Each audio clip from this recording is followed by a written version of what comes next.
গত দুই একদিন ধরে বৃষ্টি গেল ঝড় গেল, গ্রামে খোঁজ নিয়ে দেখলাম আম গাছে একটাও নাকি আম নাই। আর এদিকে নিউজ দেখলাম ঝড়ে পড়া আমের দাম নাকি 700 টাকা। যাই হোক, মূল কাহিনী এটা না, কাহিনী একটা আছে, চলুন শুরু করি। ফরিদপুরে একটা অফিস ভিজিট করতে গিয়েছিলাম আমি আর আমার স্যার। হঠাৎ গাড়ি থেকে নামতেই চোখ পড়লো একটা আম গাছের দিকে। ভাবতে শুরু করলাম কয়েকদিন পরে আম খেতে হবে 500 টাকা কেজি দরে। যাই দেখি ওই আম গাছের নিচে কোনো আম পাই কিনা। সত্যি কথা বলতে সব থেকে বেশি খারাপ লাগে যে জিনিসটা হারিয়ে গিয়েছে সেই জিনিসটা না পেলে, কিন্তু তার থেকে বেশি খারাপ লাগে যে জিনিসটা খুঁজতে এসেছি সেই জিনিসটা পাবো কি পাবো না ভেবে। আল্লাহ বলেছেন আমার কাছে চাও, ধৈর্য ধরো, ইনশাল্লাহ সফল হবে, আমি তোমাদেরকে দিব। এই কথা ভেবে বুকে আরো সাহস জোগালাম, খুঁজতে শুরু করলাম আরো দ্রুত। হঠাৎই দেখা মিলল পরিপক্ক পাকা একটি আমের। পরক্ষণে আশা ছাড়লাম না, আবারও খুঁজতে শুরু করলাম। দেখতে পেলাম আরো একটা আম, কিন্তু সাইজে ছোট। একটা বিষয় বলে নেই, আমি এই গাছের নিচে আসার আগে ছোট একটা ছেলে আম কুড়িয়েছিল, তাই আরো বেশি দুশ্চিন্তা হয়েছিল। যেহেতু দুইটা পেয়েই গেছি, আর একটু খুঁজতে প্রবলেম কি। হঠাৎ করে পাটা জ্বলে উঠলো, ব্যাপার না, খুঁজতে থাকি বলে খুঁজতে শুরু করলাম। এবারে দেখা মিলল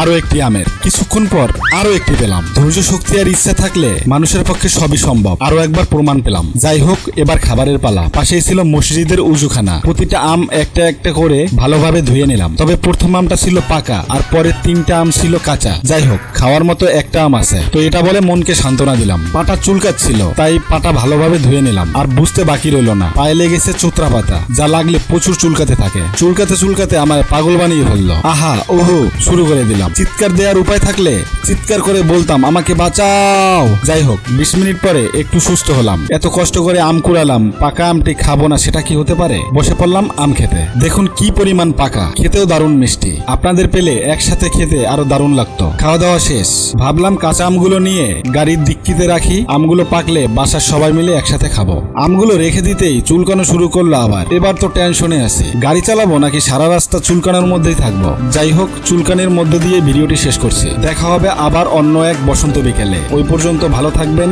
ভাইয়ের জন্য দোয়া করবেন, আর চ্যানেলটি ফলো করে যাবেন। আসসালামু আলাইকুম।